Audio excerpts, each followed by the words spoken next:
All right. Steven Fondu, welcome to the hype seat, man. Welcome, welcome. Good to be here. You're our second official guest in the Pod Plus studio, and I felt that was appropriate for a number of reasons. Okay. Before I jump into my version of the story of how we met, can you tell the fine people who you are, what you own, what you do? So my name's Steven Fondu. I'm from Westchester, New York, Bedford to be more specific. I moved down here about 5 years ago, August of 2020. Was one of those COVID guys and lived in Manhattan, was a Manhattan guy through and through, never was going to leave the island. Were you really? I didn't know that. I was, yeah. I lived in Chelsea for about 3 years. Then I lived underneath the 59th Street Bridge for about 2 years in an actual apartment, not under the bridge. I tell I'm not a New Yorker. I'm like, no, you lived under a bridge? Yeah. Steven, your mother let you do that? No. Yeah, even that would have been expensive, to be honest.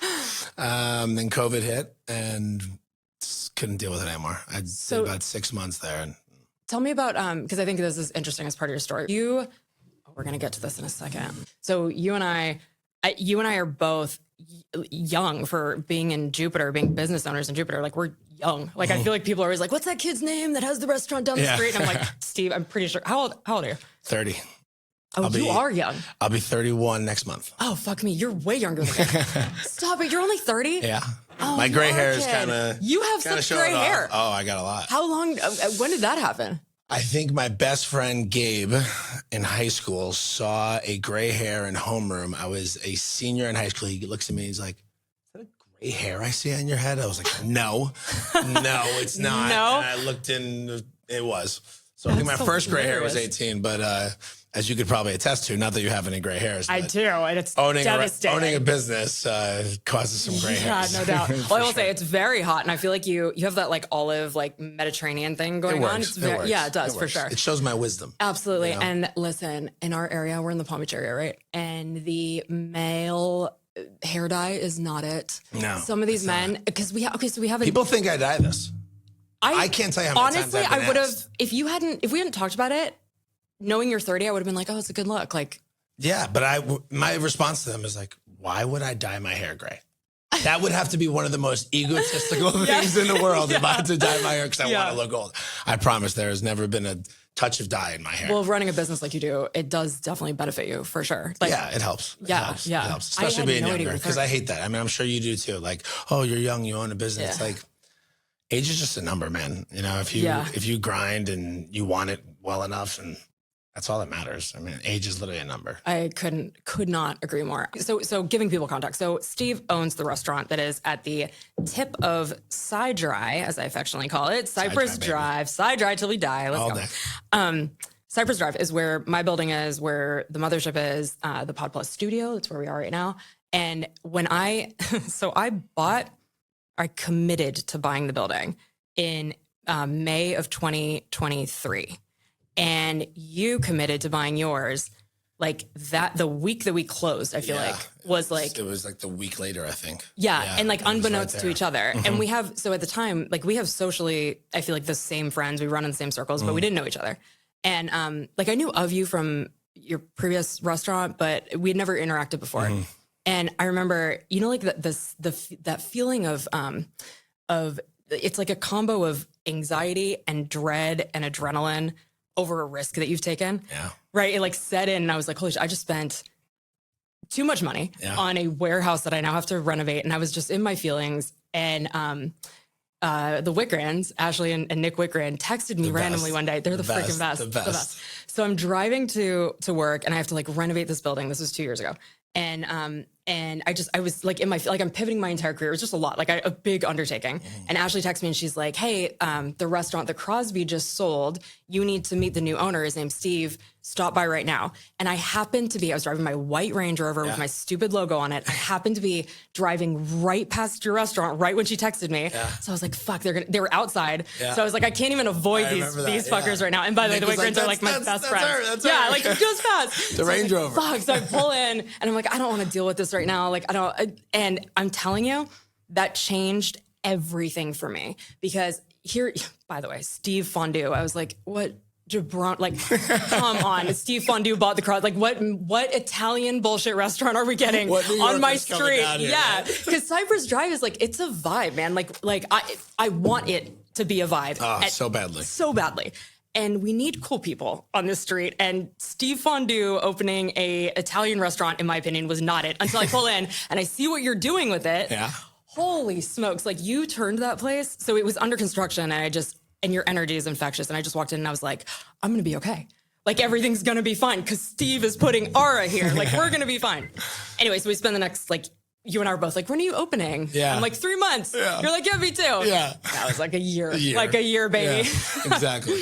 I think we learned on the next one that whatever the first date you hear, just double it. Just double it. Double, maybe quadruple.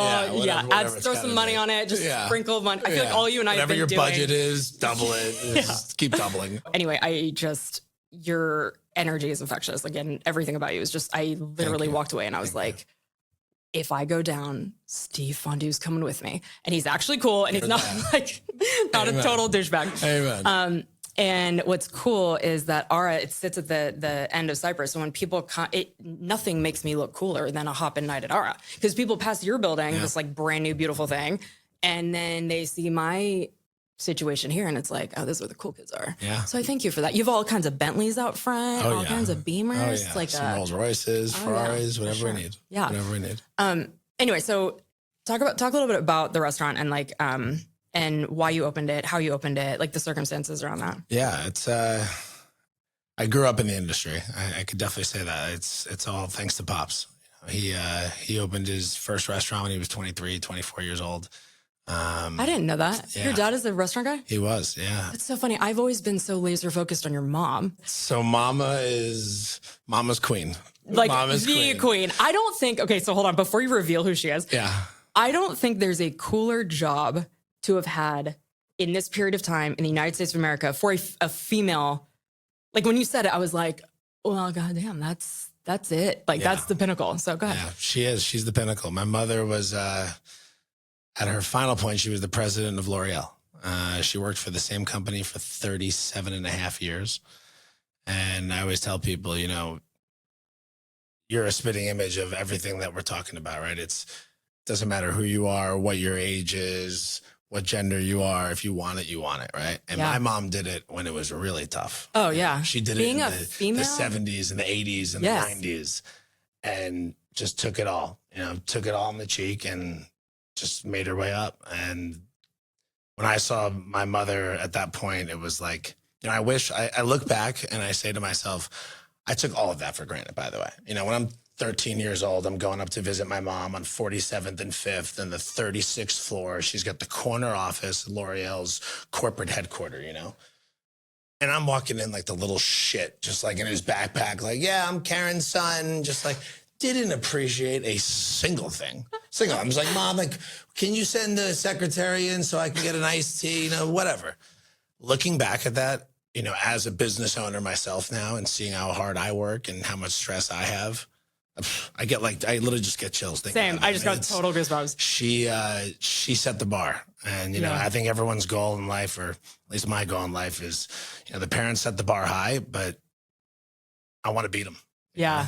And I just saw a quote the other day, your father is the only man in the world who wants to see you do better than he did. Oh, I love that. And it's kind of true. Yeah. It's kind of true. With the world we live in, there's a lot of envy, there's a lot of jealousy, there's a lot of this and that. But at the end of the day, your father, your mother, they're the only people that truly want you to do better than they did. Yeah, it's such a good take. And they set it high, though. They set the bar pretty high. It's so validating. It's so validating hearing that from you as a 13-year-old that I feel like I'm constantly trying to figure out how to, like, I came from nothing. My husband came from nothing. Like, how do you create that work ethic in your kids? And like, I see, like, my kids will come here and like, I mean, same thing. They're like, my chief of staff, they're like, can we get a pizza? I'm like, wrong. Yeah. And obviously I'm not the freaking president of L'Oreal in the 70s, 80s, and 90s. Like, everyone just take a second and absorb what that means. I can't even imagine that period of time, what she was in charge of, especially in the 90s. She started as an outside sales rep. I mean, traveling door to door, knocking on doors, selling L'Oreal products. So she was in sales. Like that was her Correct. trajectory? Correct. Yeah. So she literally climbed the ladder. I mean, you look at her her biography at L'Oreal, it's every single step you could possibly take. I mean, I think she had like 15 different positions from the bottom to the top. And then her last one was she retired in, I believe she's hired in 2016, 2017, something like that. That's so cool. And it was tough for her to go kind of cold. She went cold turkey. You know, it wasn't like it was her last day and then that was it. No way. So I think me opening the restaurant has probably been the best thing ever because now it gives her something to do. Yeah. She's checking numbers and looking at things. And so she came in up through sales. Like, is she a numbers queen? Like, what does she help you with? everything. I mean, she really does help me with everything. People. She could help you with your hair. Yeah. I mean. Oh, she did. She did. This is a great story. So it was my junior year of high school and I had dandruff and it wouldn't go away. It was like 2 or 3 weeks. It was so embarrassing. I couldn't go on a date. I was wearing hats everywhere. It was terrible. My mom's giving me her stuff from Laura. Oh, I'll bring stuff home. Just wasn't working. Was not working. So I'm driving home from high school and I'm passing a CVS and I go in and I buy 2 bottles of Head and Shoulders.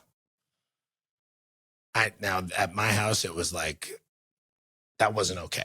Like you weren't buying the competitor. Oh, that's you know, so you were buying, but it wasn't working, Mom. Yeah.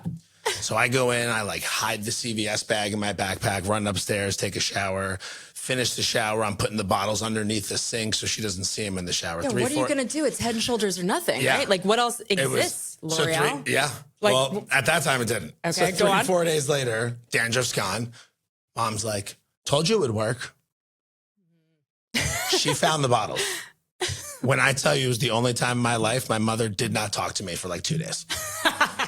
Yeah, I worked my ass off 12 hours a day for you to go buy the competitor. I'm like, Mom, I just know. So she was, she taught me passion for sure. Wait, so did she take it back to L'Oreal and like reformulate some stuff? Like, is there I guess, I think so. Probably. That was kind of towards her end of her tenure. So I don't know if that was her final project, but Garnier Fructis was her baby. Oh, that was in the green is reminding me of it. I can hear the Yeah, that was hers.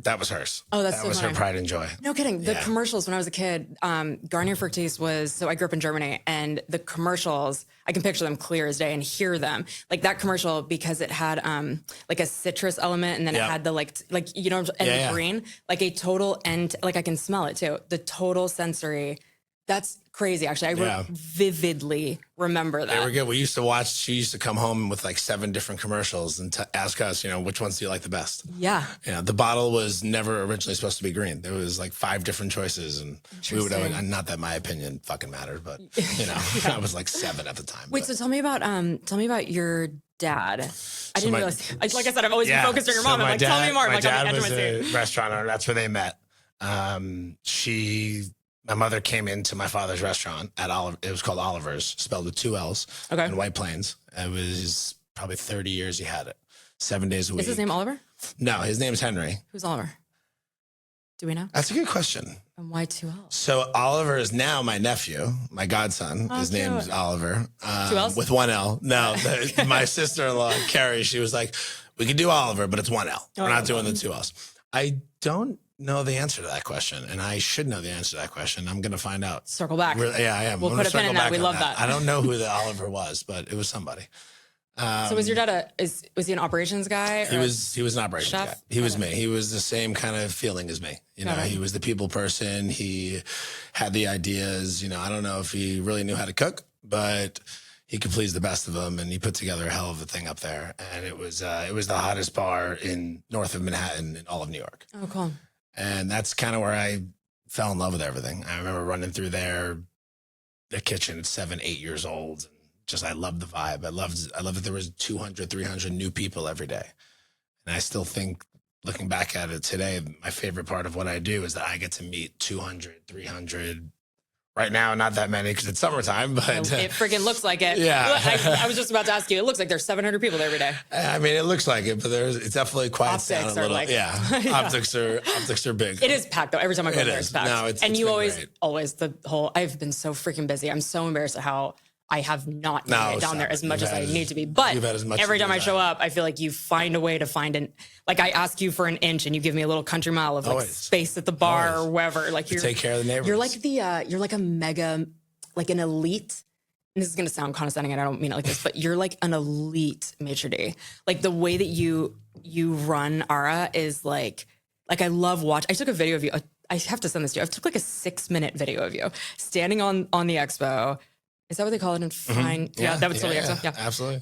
And you're like having your people run stuff, and then you're you're like man about town it's remarkable watching your flight path, like how you, and it looks so effortless, but it seems like every single thing that you're doing is so calculated and like trying to turn tables fast, but not Too let people fast, know. yeah. Is that Yeah, fair? absolutely. 100%. You know, it's at the end of the day, it's a business, but you know, in season, you're trying to turn tables, but you never want to rush someone. You know, if someone's been sitting there for a couple hours and their check is paid, that's kind of when it's, all right, you know, let's get going a little bit here. You know, but I'm never going to rush anyone. If dinner takes a while because we're real busy and dinner takes maybe 35 minutes rather than 20 minutes, I get that. And I understand that you just finished your meal. I'm never going to try and turn the table too fast. But I feel like I would be not doing. I'm doing a disservice by not saying that Ara is literally one of the hottest restaurants in South Florida. Like it made all the headlines when it opened, and it has delivered. Like everyone loves Ara. It's amazing. How would you describe it? Because is it up? Is it fine? I'd say on the upper scale. I wouldn't say upscale. You know, I don't like to. It's not a white tablecloth. It's not you know, I would say the dress code is no hats in the dining room, no open toed, you know, sandals or flip flops, kind of. It's like sexy. I feel like everything about it is sexy. It's sexy. It's, you know, I'll be honest, Buchan in Palm Beach was my favorite restaurant around here. Yeah. And I think I even told you when we were opening, my goal was to bring a Buchan kind of feel to Jupiter. Mm-hmm. You know, we have the people that appreciate that kind of style and that vibe, and they don't mind spending the money as long as it's worth it. Mm-hmm. And it's funny, my mom's tagline, L'Oreal, was because you're worth it. So. Yeah, right. Yeah. I love it. But really, you know, if it's worth it, people will pay for it. And I'm not going to say I'm inexpensive, but I don't think it's anything crazy. I don't think I've ever had anyone comment on the price. Yeah, I don't think so. It's all about Chef. You know, Chef Kayla is. You know, we'll maybe have her on here one day. Yeah, I would love that.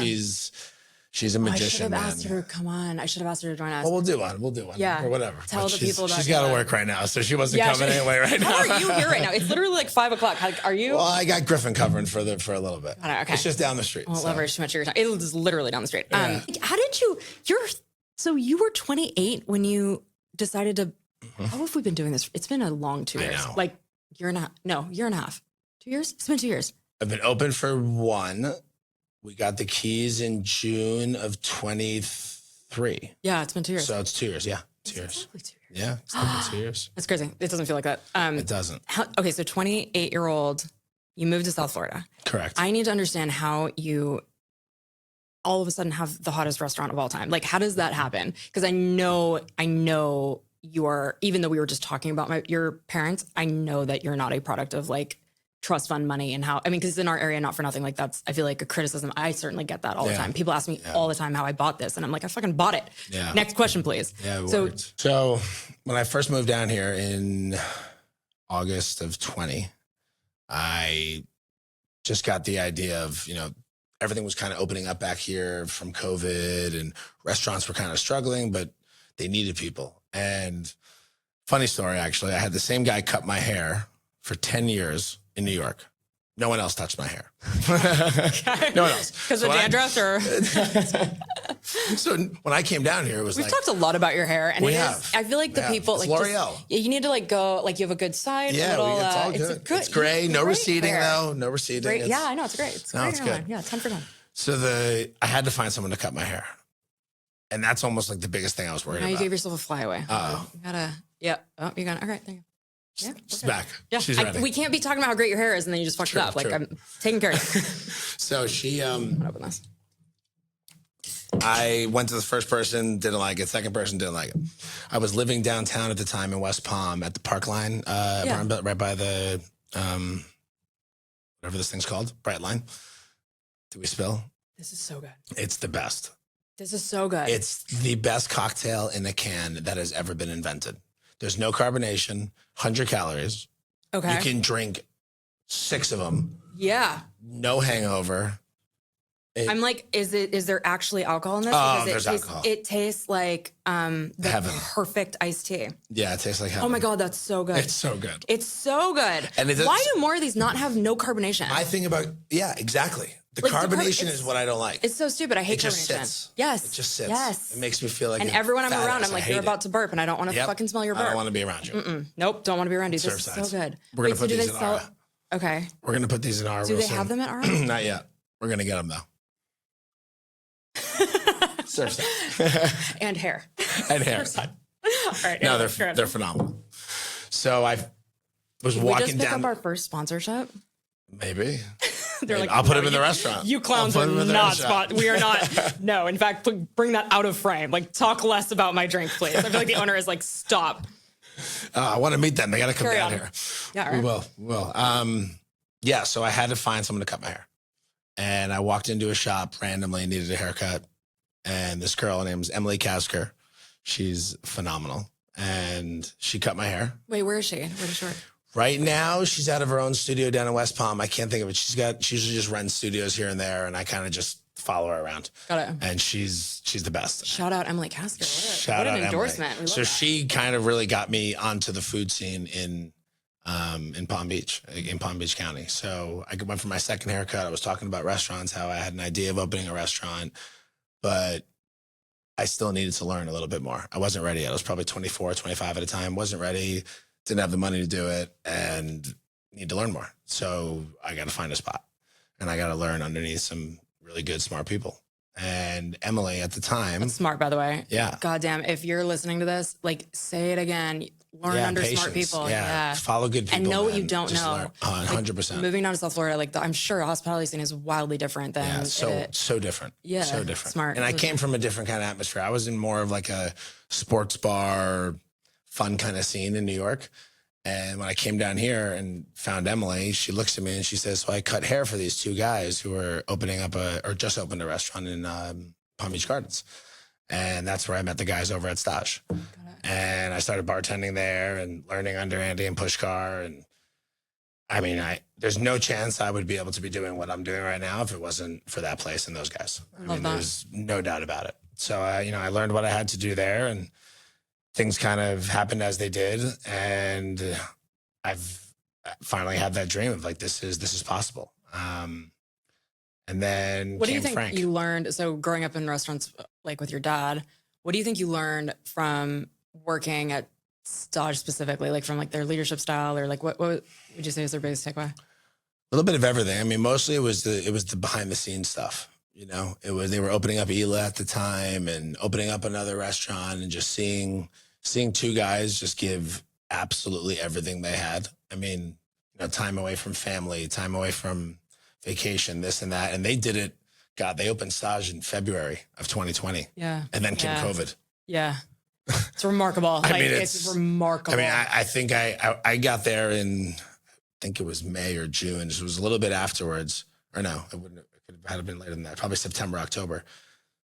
And I remember hearing stories that like Pushkar was out on the curb with a grill, just like cooking for to-go food and people driving by. I mean, it was you got to be there all day, every day and keep this afloat. And it worked out. Now they just opened their second location down in Boca.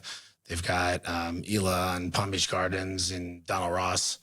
And they're killing it. I have so much respect for people that point to the passer. And I love how you do that with every time I've heard you talk about, which is not a lot. It's not like you're sitting here like talking about Stage, but I deeply respect that you always, it's like you go out of your way to indicate that. Yeah, it's true. It's true. Cause I don't want, I didn't get to where I am right now by myself. Yeah. Nobody does. Like, no one does. No one does. That is such a foolish, God, that is such a foolish way to go through life, man. Yeah. Like I think about that all the time, like how I can make my kids better people. And one of the things is how do you teach how to be grateful besides leading by example? But like, if you don't have that in your heart, it's hard to fake that too. Yeah. You know what I mean? Like, it's impossible to fake that.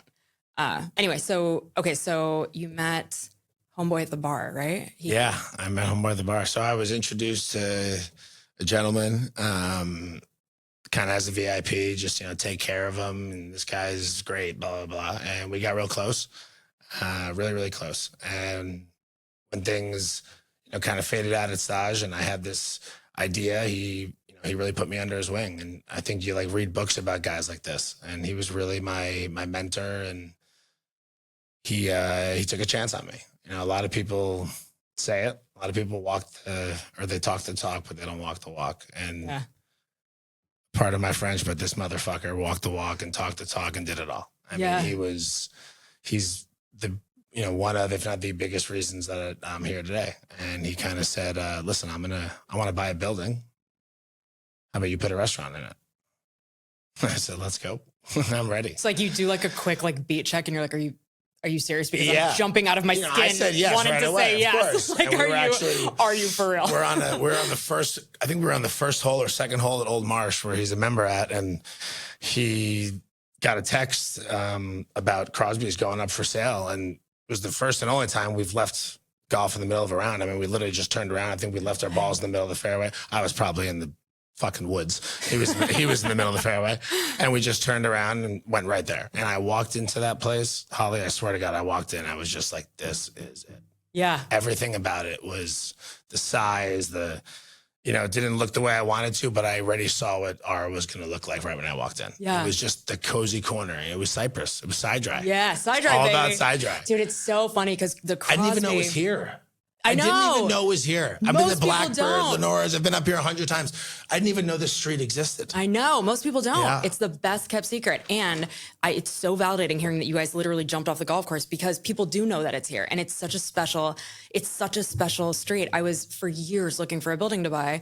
And the only place I wanted to be was on Cypress Drive, because I have a team of, I have 40 basically women that work here. And I wanted a warehouse kind of vibe, and the only place that I felt was safe enough, or I could do that, A, being able to afford it, and B, being able to influence the neighborhood too is really important to me.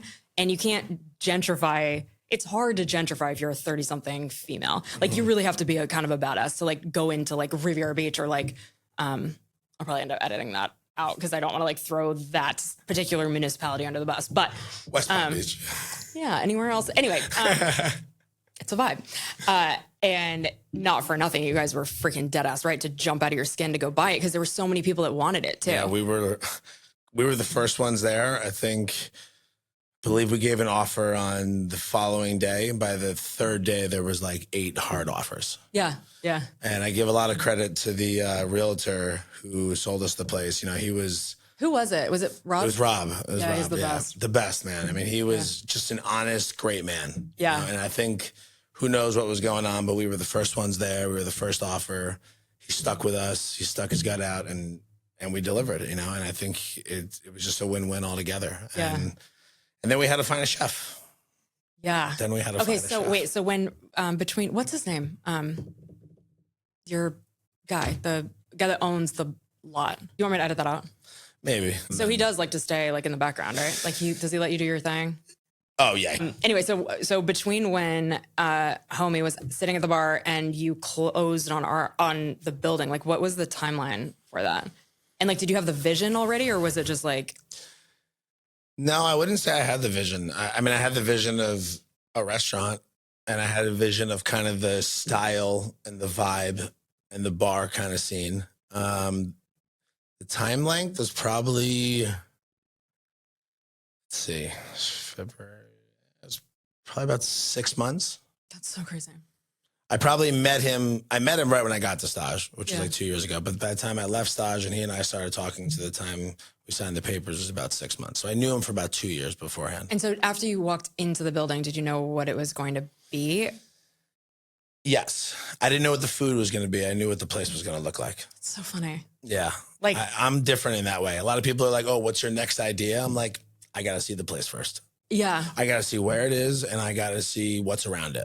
I wasn't going to open up a Japanese or a Chinese place right here because you got the best one around in Blackbird right next door. Yeah. I wasn't going to open up another Italian place. You got Lenore's, you got Evo, you got all these places around here that, I'm not about competition. I think, listen, the best restaurants in the world are surrounded by the other best restaurants in the world. Yes. Amen. So say it again. please, I'm like at the edge of my all seat. day long. The way that you're saying that, the way that you just pointed to the immediate competitors, and you admitted earlier that Buchan inspired you. Like the fact that people don't point to their competition, like that helps you. Blackbird All day. helps you. All day. Like the way that All day. God, it's so small-minded to not think of your competition as your help and as your friend ally. and as your All day. Amen. All day. I mean, there's no reason not to. Like let's create Cypress and Jupiter and this little hub up here as a little restaurant hub. Yeah. You know, why have to go down to Palm Beach all the time? Yeah. You don't have to.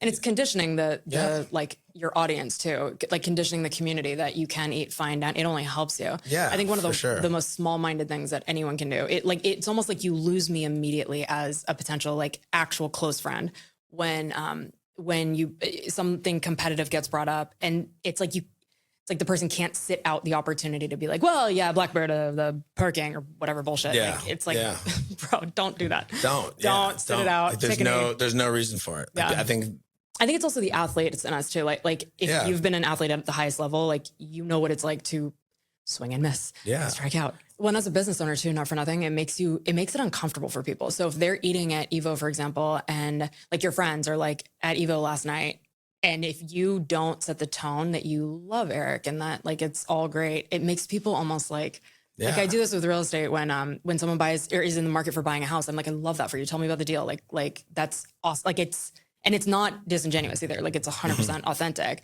Like I want my friends to ask me about, like I'm one of the best agents in this town. Like ask me about tell me about what you're buying. Like I want to, like I'm excited for you. Like let's talk about it. You know? Okay, so going back to the vibe about how did you? So I think it's remarkable that you said that you buy the restaurant, you commit to it, you go all in, like financially leveraging, like everything that you have is going into this, right? Every shred of energy you have, everything, your entire reputation, everything, and you don't have a chef or an idea of what the food is going to be. We met just before we actually got the official keys, Kayla and I. That's so cool. So long story short, I had an idea of who my chef was going to be. Things didn't work out, and so be it. He's crushing it right now, doing his thing, and it just didn't work out. So I needed to find a chef. Yeah. And Frank and I were interviewing about 3, 4, 5 different chefs, come over to his house, beautiful home right off Prosperity on the water, big commercial kitchen basically. And 3 or 4 of them, they were good, but there was nothing special. And that's what I needed, something special. Were you looking for a person that has personality as well? Like, do you butt heads with? And it's I didn't really give a shit. I wanted really good food, and I wanted someone with the desire and the passion to just be the absolute best. That's all I wanted. I didn't care if it was male, female. I didn't care. I'll be honest. I never imagined, or I never really thought of hiring a female chef. Really? I'll be completely honest. I was going to ask you if that was intentional, because that move not at all. Brilliant. Like, not at all. Nowhere near intentional. So the way I met Chef Kayla was Frank actually was at dinner. His flight got delayed out of Miami, and he and his wife went to dinner at a restaurant called Tur Kitchen, Tur. It was in Coral Gables. It was a weird time. It was like July on a Sunday at like 4:30. And Frank calls me. I'm up here in Palm Beach Gardens, and he says, Steve, I just had one of the best meals I have ever had. And it looks like there's a young girl in that kitchen who's running the show. She ain't getting much help. I think I'm just going to go walk into the kitchen. And he did. And he did. And he did. And how the story goes, they exchange information. Frank told Kayla what he was doing. He bought a building. I got this young kid who's putting a restaurant in there. He's looking for a chef. I would love to send him your information. So he does. And it was about 7:30 at the time on a Sunday. The girl I was dating at the time, I called her and I said, hey, we're going to Miami tonight. So we drove down to Miami that night. We had an 8:30 reservation. We were the only people in the restaurant. And we walk in. She knew we were coming, and she sees me. She comes out, and I'm going to try not to get emotional for this, but it was truly automatic.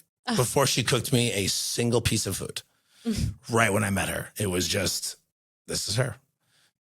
at the time I was 28. She was 27. Jersey girl. She was just it. I mean, I knew everything was going to be perfect after that. And she brings out the first dish. I took a bite and I just started crying. I swear to God. She brought out a roasted squid. I swear to God. I took one. I already knew that she was in. I was just like, please, like, just please be delicious. Don't I took one bite and I just started crying. And I think we made eye contact. And it wasn't easy trying to figure out how we were going to, come up here. She was the executive sous chef, and their executive chef kind of got tossed out, and they were interviewing other chefs, and she wasn't getting a chance to interview for that executive chef position. And I was like, well, what was she doing there to begin with? So Kayla was on Top Chef, right? No, she originates she's from Jersey, but she was at the French Laundry. Oh, that's right. With Thomas Keller. That's right. How did she get there to begin with? I think just through her college, where she went to school. She went to JMU. I think I said that right, or JWU, JMU. I think it's JMU. And then she went out there and trained under him. She worked at, I believe, Per Se and the French Laundry, and she took off. I think at one point she was the only female on the dinner service line at the French Laundry.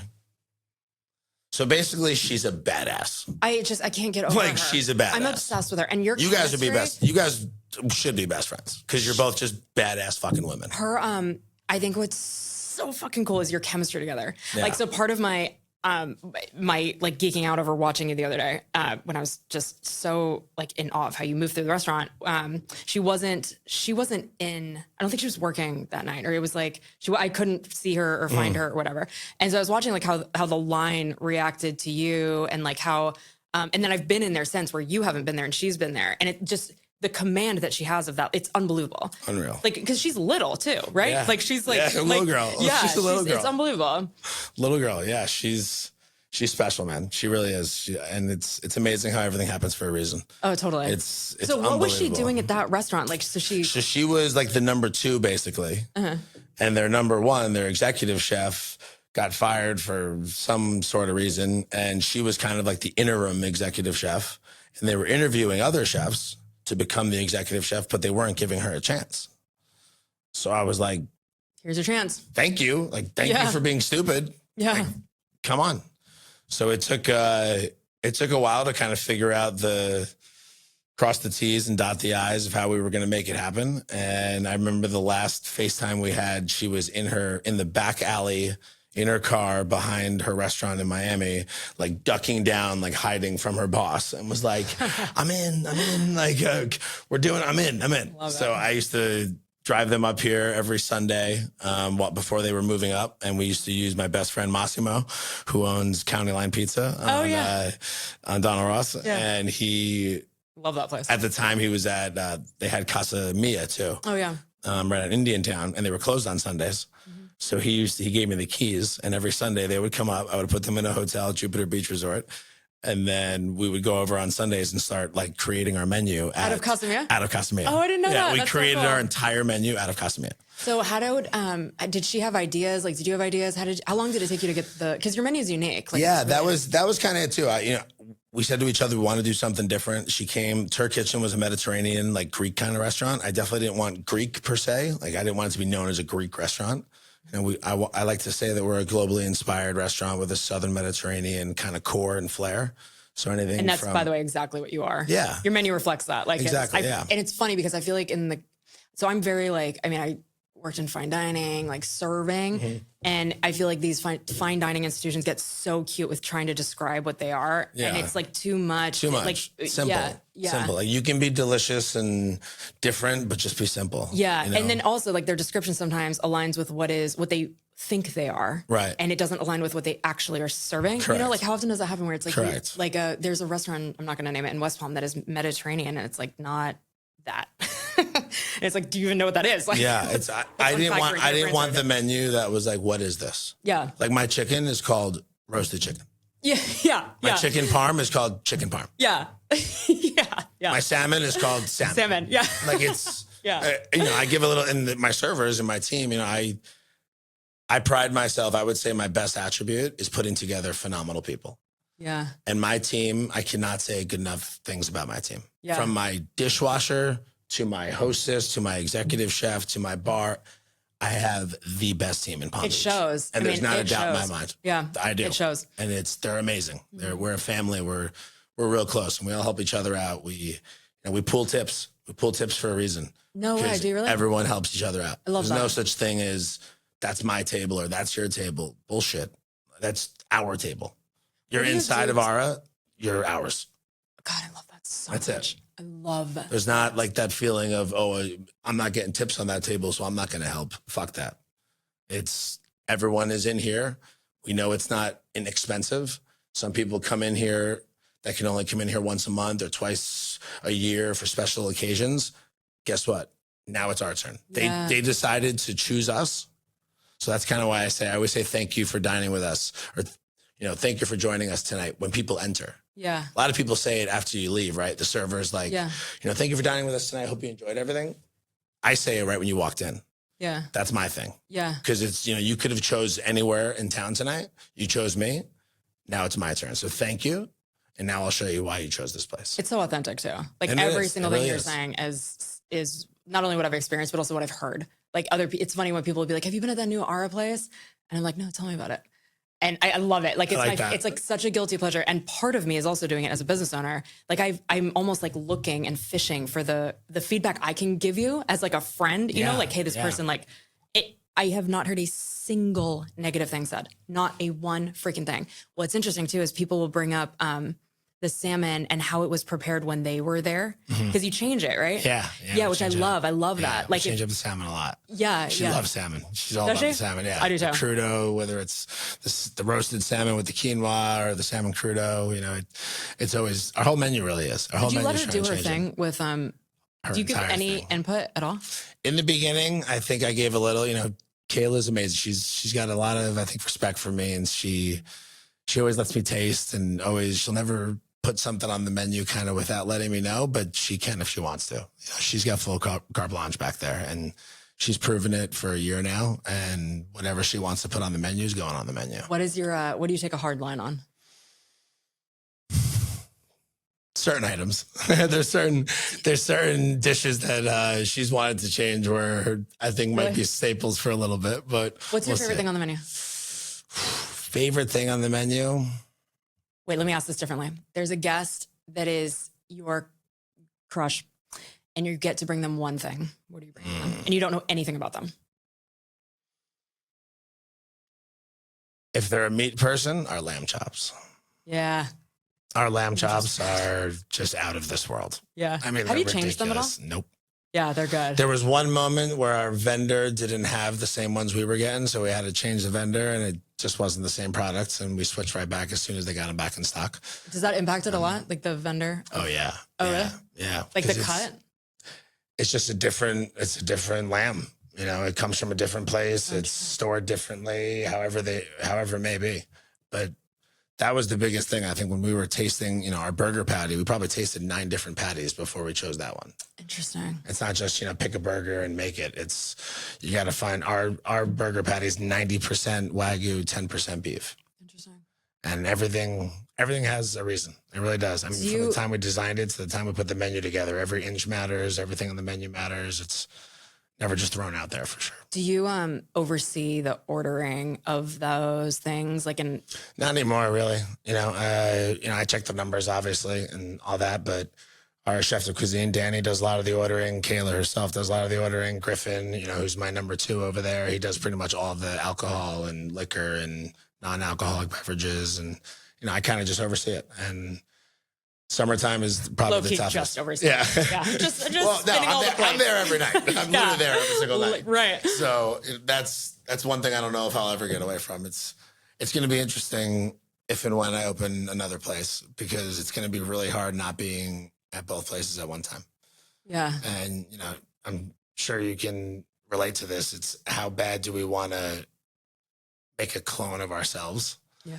We can't. So our best thing we can do is to train and to lead and to be a good coach and to be a good teacher, so that when we do want to expand, the person who's going to run the other shop is as good, if not better than you are. Yeah. And I think I found a few people in that, and I'm excited for what the future has for sure. It's hard to let go. Like to Very give. Hard. It's so hard.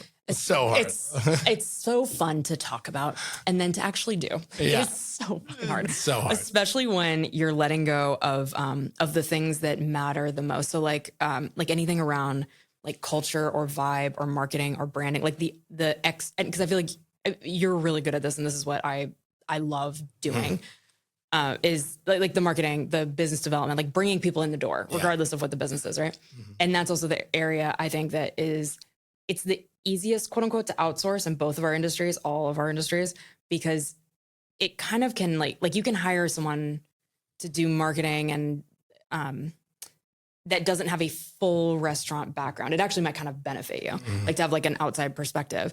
But it's also like if they mess up, like you have to, it's like, it puts you like a month behind. Like if they mess up something on social media and they get the vibe wrong, or like they convince you to change something with the branding or whatever. And it's like in your gut, if you're good at it, you don't have any numbers to support what works. It's like, you just know it. Like you walking into the restaurant and just knowing that it'll work. It's like, well, based on what? And you're like, I don't even know what the food's going to be. I just know it's going to work. I didn't, I went all in. It was just, if I fail, I fail, but I'm going all the fucking. Yeah. That was it. Like I was just putting all my marbles in, and if we fail, we fail. But I wasn't going to take a shortcut, and we didn't. And here we are. It changed everything for me. And I remember when we were standing there, you were showing us like how the place was going to be laid out, and you were so passionate about, like, you were showing me your building in the same way that I would have shown you mine. As like you did. With, And you did. And you did. like this is going to be this, and this is going to be this, and this is going to be this. And it's like, you don't even know what you're, like, it's so funny, like just glazed over. You don't know what you're looking at, but you love it for me because I'm excited. And that's how I felt. I was like, 100%. This guy is like this. I'm not alone. Like I'm not going all in on my own back. Like I have him swimming with me. Like 100%. We're in the middle of the ocean. I felt the same way about you. I felt the same way about you. We're going down together. You bringing me out to the Luke Bryan thing was awesome. Oh, that was so fun. That was awesome. That was so you fun. helped me out a lot with that. Turned me up fun. on the big banner and everything. That was fun. We had a lot of fun then. I'm so happy for your success here. It's remarkable. Every time I leave and I see how hopping it is, I'm like, fuck yeah, let's go see it. Tell me what's next. Like wait, hold on. Before I ask you that, what if you were to go, I've been dying to ask you this question. If you were to do it over again, and even kind of getting in the weeds, like anyone listening to this who is maybe like thinking about starting a restaurant, or like it is in the thick of running. I mean, you're a big deal. Like Ara has made a huge splash when it first opened, especially, and it's continued to. So anyone that's listening to this, what would you have done differently, if anything? Definitely would have done things differently. It happened so fast. So once we opened the doors, we weren't 100% ready. There's a bunch of things on the checklist that I didn't really check off yet, but we were ready enough. And then once you're open, it just is a freaking waterfall, an avalanche, So I definitely got backed up on a lot of things. So, organization for sure. I wish I was a little more organized from the get-go, just knowing that it was all going to happen so fast, and things pile up. And then next thing you know, you don't have even an hour on Sunday to hang out with your family because it's just too much. Yeah. But as you know, you get the job done. So I would just say time management. I think I put together a great team, a great place, great food. But I would say time management, really, and try and have some time for other things besides work. And I know I say it, but it's so hard. I don't do it whatsoever. I play a little golf, and I still suck, but I love getting out on the golf course. Do you really suck? No, you don't suck at all. But I don't suck, but I suck. I feel like with the guys that you play with, every time I see some on Instagram, you're with some like either a baseball player or an actual professional golfer. Yeah, like you're out there golfing. Well, the restaurant got me in with some pretty sweet places. Yeah, I played some pretty great golf. Where in the world is Steve? Like, how do I get on? I'm all right. What well, and I think also if you've always, I've always been this. It's like this concept of work-life balance, especially as a woman, like it just does not exist. It doesn't exist. It doesn't. And I don't want it either.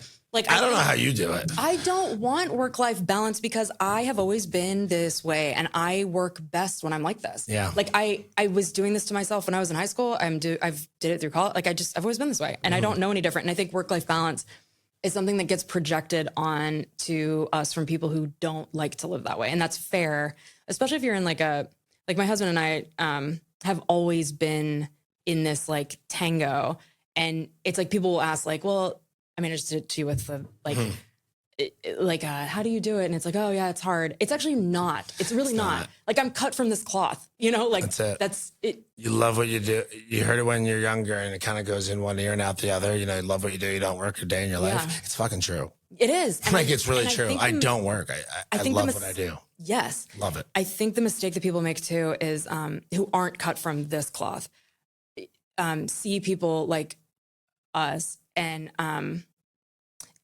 because like living this over leverage. Like, I know you have somewhere to go right now and my email's piling up and we're like sitting here like going like, no, this is fine. And we're going to be at our respective buildings until midnight, making up for the hour we spent together. Right. That's how it's going to be.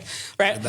But people see that and they're like, oh, it's so like, I think it's a mistake not to acknowledge that this is what we have always chosen. And I don't want to speak for you, but like, I've always been this way. That's it. I love working. I love it. Straight up, I'm not going to my cousin's wedding this weekend. No way. Yeah. Like straight up. Okay. So can I tell you? My first cousin, not going to his wedding. I just got on the phone. Where's the wedding? In New York. And you're not going? Why? I can't. Gotta work. Are you going to change that decision in the very last minute? I might. So my first cousin is getting married this weekend in Cabo. And I changed my decision today. He doesn't know that I'm actually coming. Yes. I'm like, so I've been the opposite. I've been going. I called him today and told him I can't go. If I can figure it out, I'm going to try and figure it out. But it's just that time of year, it's slowing down. You gotta be there even more. Yeah. And some people think when it's busier, you gotta be there more. I mean, yeah, that too, but this is where it's actually tough. When things are flowing and same for you, when you're selling houses left and right and things are working, it's a lot easier. Yeah. When things are slower and that end of the month dollar is not the same. Like, this is where I got to actually be a real entrepreneur. Like, this is where it's tough and I got to show what I got now. So it sucks, but you got to miss those things sometimes to get to where you want to be. Yeah. The, that end of the month, like staring down the barrel of your payroll and sucks. Being like, okay, well, what do I do now? There we go. Where's the payroll? Refresh. Refresh. Nothing's updating. Number's still the same. Oh, it's all in good fun. It is. We're going to die early. Yeah, for sure. I'm on the way. Gray hair. Surfside. Just kidding. Yeah, Surfside. Surfside. We need money, Surfside. Put a Surfside in my casket.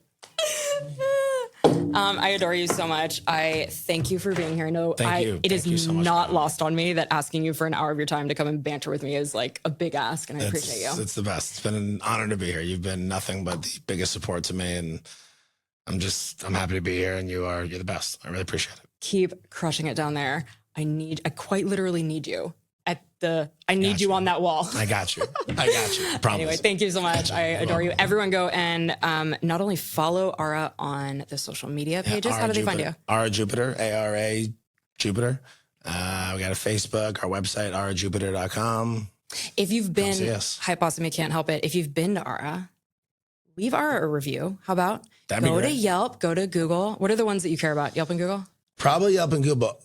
Yeah. Open Table has been great. We got some haters out there on Yelp and Google. So I came crashing in your opening night. I don't even know if I told you this because you were like in the woods. Your opening night, I went and looked at the reviews on Yelp, and there's one motherfucker. There's a was few. So honest about. I'm like, your bread was. What did he? There was one guy, and the way I try not to read. I created like 5 fake accounts and was like, my bread was fine, my timing was fine. It was like literally the most Karen moment of my entire life. Couldn't help myself. Hey, we're not perfect, but we're getting better every day, and I think everyone would really, really love it. It's a great vibe. Right when you walk in the door, we make everyone feel at home. That's do you need a reservation? Like how far in advance do you need one? Depends. I think during the week for the summer, just give a call and you could probably get you in unless it's a bigger party. Weekends, I'd say give a week or two advance. We're pretty packed up on the Fridays and Saturdays. Yeah. Throw Holly's name out there, you're in. Automatic. We'll find a table for you. Don't do that. You go to the end of the line. Don't do that. Anyway, thank you for being here. I appreciate you. Thank you for having me. Thank you. Appreciate it, Holly.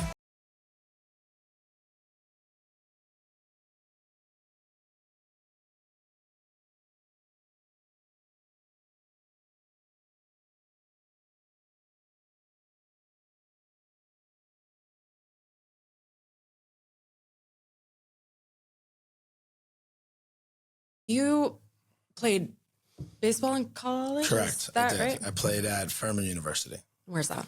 in Greenville, South Carolina. How did you get to Greenville from New York? My brother, actually. So I kind of followed my brother's footsteps all along the way. I went to the same high school as he did. He's 5.5 years older than me. So we never actually got to play together. But I've always, wanted to be his shadow in a way, and I was proud of it. I didn't mind it. So I played baseball at Fordham Prep, as did he. He got recruited out of high school to Furman University. And when I was in high school, I used to visit him all the time, and that's where I wanted to play. So it was kind of just my goal was to play there. I applied to one school. I early decision to one school. Really? I took the SAT once and didn't matter what my score was because I was already in and they didn't care about the SAT. I was going to Furman. Oh, that's so cool. Looking back on it, do you wish you had done something differently or did you? No, I don't. Unfortunately, the baseball program at Furman's actually no longer there. It was one of 2 schools during COVID that, for whatever reason, we won't get into because that's a whole nother conversation, but they canceled the baseball program at Furman. I believe it was almost a 100-year program. No way. And it had to do with, what's it called? The Title IX and this, that, and the other. I think there were ways around it. A bunch of us alumni tried to raise as much money as possible. During COVID, we were having Zoom calls with 50, 60, 70 people just trying to get our program back. And I think good for you for not taking a knee. We didn't, but there was the person at the helm was not going to accept anything but a no. So who don't I feel like Furman? I played soccer in college. Furman, I feel like was always just such a cool school, like low key but high key, like classy kids, classy program, classy uniforms, like 10 for 10 logo. I can picture the logo on the whole get up about Furman is just class. It was cool, and that's what we prided ourselves in. We prided ourselves in that we were undergraduates of 2,500 people, and second smallest Division I school in the country behind Davidson. And we would go into South Carolina on a Wednesday night in front of 20,000 people and win. Yeah, that's cool. And it was like, this is the fun part. And I think the new administration kind of wanted to bring it to a Division II, Division III kind of school, academics first, which is all good and well, but we were academics first anyway. We were proud to go to Furman. We had to go to school. Yeah. We had to show up. You couldn't just not go to school. You know? I'm not saying other schools don't, but listen, are you kidding me? I'm an SEC girl. Yeah. We didn't go to school. We had to go to school. It wasn't particularly easy. And then we'd still show up and beat the big boys, and we were proud of it. And it sucked for sure. It absolutely sucked. Tell me this, is that so you guys rallied, and we're totally off